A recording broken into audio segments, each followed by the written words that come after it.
ನಮಸ್ಕಾರ ಸ್ನೇಹಿತರೆ, welcome back to my channel. Gruhalakshmi 26ನೇ ಕಂತು ಪಡಿಬೇಕು ಅಂದ್ರೆ ನೀವು 26ನೇ ಕಂತು ಪಡಿಬೇಕು ಅಂದ್ರೆ ಜೀವಿತಾವಧಿ ಪ್ರಮಾಣ ಪತ್ರ ಸಲ್ಲಿಕೆ ಕಡ್ಡಾಯನ.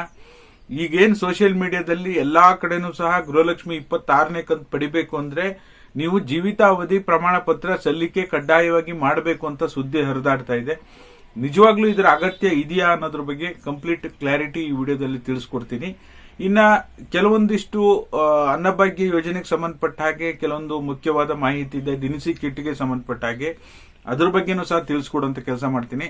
ದಯವಿಟ್ಟು ಯಾರೆಲ್ಲ ವಿಡಿಯೋ ನೋಡ್ತಾ ಇದ್ದೀರಾ ಪೂರ್ತಿ ವಿಡಿಯೋನ ವೀಕ್ಷಣೆ ಮಾಡಿ. ನೀವೇನಾದ್ರೂ ಹೊಸದಾಗಿ ನಮ್ಮ ಚಾನಲ್ ನೋಡ್ತೀರಾ ಸಬ್ಸ್ಕ್ರೈಬ್ ಮಾಡ್ಕೊಳ್ಳಿ. ಹಾಗೆ ಎಲ್ಲರೂ ವಿಡಿಯೋಕ್ಕೊಂದು ಲೈಕ್ ಕೊಡೋ ಮೂಲಕ ಸಪೋರ್ಟ್ ಮಾಡಿ. ಓಕೆನಾ? ಮೊದಲನೇದಾಗಿ ಹೇಳಬೇಕು ಅಂದ್ರೆ ಜೀವಿತಾವಧಿ ಪ್ರಮಾಣ ಪತ್ರ ಸಲ್ಲಿಕೆ ಮಾಡಬೇಕು ಅಂತ ಸರ್ಕಾರದಿಂದ ಇದುವರೆಗೂ ಸಹ ಯಾವುದೇ ಅಧಿಕೃತ ಆದೇಶ ಬಂದಿಲ್ಲ. ಈ ವಿಚಾರ ಯಾಕೆ ನಡೀತಾ ಇದೆ ಅನ್ನೋದ್ರ ಬಗ್ಗೆ ನಿಮ್ಗೆ ಆಲ್ರೆಡಿ ಹೇಳಿದ್ದೇನೆ. ಈಗ ಗ್ಯಾರಂಟಿ ಯೋಜನೆಗಳ ಪ್ರಾಧಿಕಾರದ ಅನುಷ್ಠಾನ ಉಪಾಧ್ಯಕ್ಷರಾಗಿರುವಂತಹ ದಿನೇಶ್ ಗುಳಿಗೌಡ ಅವರು ಈಗ ಮುಖ್ಯ ಕಾರ್ಯದರ್ಶಿಗೆ ಪತ್ರ ಬರೆದಿದ್ದಾರೆ. ಕೆಲವೊಂದಿಷ್ಟು ಮೃತಪಟ್ಟವರ ಮಹಿಳೆಯರ ಖಾತೆಗೂ ಕೂಡ ಹಣ ಹೋಗ್ತಾ ಇರೋದ್ರಿಂದ ಯಾರೆಲ್ಲ ಬದುಕಿದ್ದಾರೆ, ಯಾರೆಲ್ಲ ಜೀವಂತವಾಗಿದ್ದಾರೆ ಆ ಎಲ್ಲಾ ಗೃಹಲಕ್ಷ್ಮಿ ಫಲಾನುಭವಿಗಳು ಜೀವಿತಾವಧಿ ಪ್ರಮಾಣ ಪತ್ರ ಸಲ್ಲಿಕೆ ಮಾಡಿದ್ರೆ ಗೃಹಲಕ್ಷ್ಮಿ ಹಣ ಏನು ಅನಗತ್ಯವಾಗಿ ಸೋರಿಕೆ ಆಗ್ತಾ ಇದೆ ಅದನ್ನ ತಡೆಗಟ್ಟಬಹುದು ಅನ್ನೋ ಒಂದು ಮನವಿ ಪತ್ರವನ್ನ ಬರೆದಿದ್ದಾರೆ ಹೊರತು ಸರ್ಕಾರದಿಂದ ಎಲ್ಲೂ ಕೂಡ ಅಧಿಕೃತ ಆದೇಶ ಬಂದಿಲ್ಲ.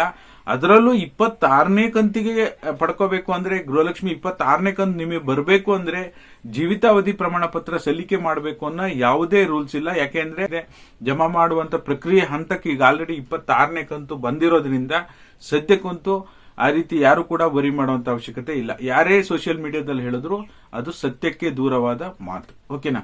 ಇನ್ನ ದಿನಸಿ ಕಿಟ್ಗೆ ಸಂಬಂಧಪಟ್ಟ ಹಾಗೆ ನಾನು ನಿಮ್ಗೆ ಹೇಳಿದ್ದೆ ಮಾರ್ಚ್ ಅಥವಾ ಏಪ್ರಿಲ್ ನಲ್ಲಿ ಬರುವಂತ ಸಾಧ್ಯತೆ ಇದೆ. ಈಗ ಆಲ್ರೆಡಿ ಇವತ್ತು ಆಹಾರ ಇಲಾಖೆ ಸಚಿವರಾಗಿರ್ತಕ್ಕಂಥ KH ಮುನಿಯಪ್ಪ ಅವರು ಇದಕ್ಕೆ ಸಂಬಂಧಪಟ್ಟ ಹಾಗೆ ಹೊಸ ಅಪ್ಡೇಟ್ ಅನ್ನು ಕೊಟ್ಟಿದ್ದಾರೆ. ಮತ್ತೆ ಈಗ ಆಲ್ರೆಡಿ 3.5 ಲಕ್ಷ ರೇಷನ್ ಕಾರ್ಡ್ಗಳನ್ನು ನಾವು ಕೊಟ್ಟಿದೀವಿ ಅಂತ ಹೇಳಿದ್ದಾರೆ. ಅದು ರೇಷನ್ ಕಾರ್ಡ್ ಅಂದ್ರೆ ನಿಮ್ಗೆ ಅನ್ನಭಾಗ್ಯ ಯೋಜನೆ ಫೆಸಿಲಿಟಿ ಇರಲ್ಲ, ಕೇವಲ ಮೆಡಿಕಲ್ ಪರ್ಪಸ್ ಇರುವಂತಹ ರೇಷನ್ ಕಾರ್ಡ್ ಅನ್ನ 3.5 ಲಕ್ಷ ರೇಷನ್ ಕಾರ್ಡ್ಗಳನ್ನ ಕೊಟ್ಟಿದ್ದೇವೆ ಅಂತ ಹೇಳಿದ್ದಾರೆ. ಇನ್ನು ಹೊಸ ರೇಷನ್ ಕಾರ್ಡ್ ಕೊಡುವಂತಹ ಚಿಂತನೆ ಕೂಡ ಶೀಘ್ರದಲ್ಲೇ ಮಾಡ್ತಾ ಇದೀವಿ. ಹೊಸದಾಗಿ ರೇಷನ್ ಕಾರ್ಡ್ ಕೂಡ ಇಶ್ಯೂ ಮಾಡ್ತೀವಿ. ಅದರ ಜೊತೆಯಲ್ಲಿ ದಿನಸಿ ಕಿಟ್ ಅನ್ನ ಕೂಡ ಈಗ ಆಲ್ರೆಡಿ ಎಲ್ಲವೂ ಕೂಡ ಸಿದ್ಧತೆ ಆಗಿದೆ. ಇನ್ನೇನು ದಿನಸಿ ಕಿಟ್ ಅನೌನ್ಸ್ ಮಾಡೋದು ಈ ದಿನಾಂಕದಿಂದ ಅಂತ ಹೇಳಿ ಅನೌನ್ಸ್ಮೆಂಟ್ ಮಾಡೋದೊಂದು ಬಾಕಿ ಇದೆ ಅಂತ ತಿಳಿಸಿದ್ದಾರೆ.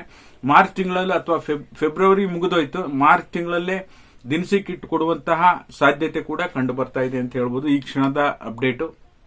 ಹಾಗಾಗಿ ಗೃಹಲಕ್ಷ್ಮಿ 26ನೇ ಕಂತು ಯಾವ ಕ್ಷಣದಲ್ಲಾದ್ರೂ ಬಿಡುಗಡೆ ಆಗುವಂತ ಸಾಧ್ಯತೆ ಇದೆ. ನಿಮ್ಗೆ ಏನಾದ್ರೂ ಹಣ ಜಮಾ ಆದ್ರೆ ನಮ್ಮ ಇನ್ಸ್ಟಾಗ್ರಾಮ್, ಟೆಲಿಗ್ರಾಮ್, ಫೇಸ್ಬುಕ್ ಯಾವ್ದ್ರಲ್ಲಾದ್ರೂ ಸಹ ನೀವು ಡೈರೆಕ್ಟ್ ಮೆಸೇಜ್ ಬಂದಿರುವಂತದ್ದನ್ನ DM ಮಾಡಬಹುದು. ಹಾಗಾಗಿ ಈ ಕ್ಷಣದ ಲೈವ್ ಅಪ್ಡೇಟ್ ಅನ್ನ ತಿಳಿಸ್ಕೊಡುವಂತ ಕೆಲಸ ಮಾಡಿದ್ದೇನೆ.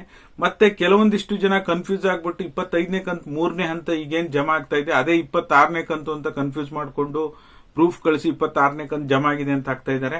ನಾವು ಆ ರೀತಿ ಕಳಿಸಿದ್ರು ಸಹ 26ನೇ ಕಂತು ಜಮಾ ಆಗಿದೆ ಅಂತ ಹೇಳಲ್ಲ. ಯಾಕೆಂದ್ರೆ DBT ಕರ್ನಾಟಕ ಆಪ್ ಅಲ್ಲಿ ಪ್ರತಿನಿತ್ಯ ಅಪ್ಡೇಟ್ ಆಗ್ತಾ ಇದೆ. ನಿಮಗೆ ನಿನ್ನೆಲ್ಲ ಮೊನ್ನೆ ಜಮಾ ಆಗಿದ್ರೆ ಅದು ಆಲ್ರೆಡಿ ತೋರಿಸ್ತಾ ಇರುತ್ತೆ. ಅಲ್ಲಿವರೆಗೂ 25ನೇ ಕಂತುವರೆಗೂ ಜಮಾ ಆಗಿರೋದನ್ನ ಚೆಕ್ ಮಾಡಿಬಿಟ್ಟೆ 26ನೇ ಕಂತು ಬಂದಿದೆ ಅಂತ ನಿಮಗೆ ಕನ್ಫರ್ಮೇಶನ್ ಹೇಳುವಂತ ಕೆಲಸ ಮಾಡ್ತೀವಿ. ಓಕೆನಾ? ಇದಾಗಿತ್ತು ಈ ಕ್ಷಣದ ಮಾಹಿತಿ. ಯಾರೆಲ್ಲ ವಿಡಿಯೋ ಉಪಯುಕ್ತ ಅನ್ಸಿದ್ರೆ ಲೈಕ್ ಮಾಡಿ, ಶೇರ್ ಮಾಡಿ, ಸಬ್ಸ್ಕ್ರೈಬ್ ಮಾಡಿ. Thank you so much for watching.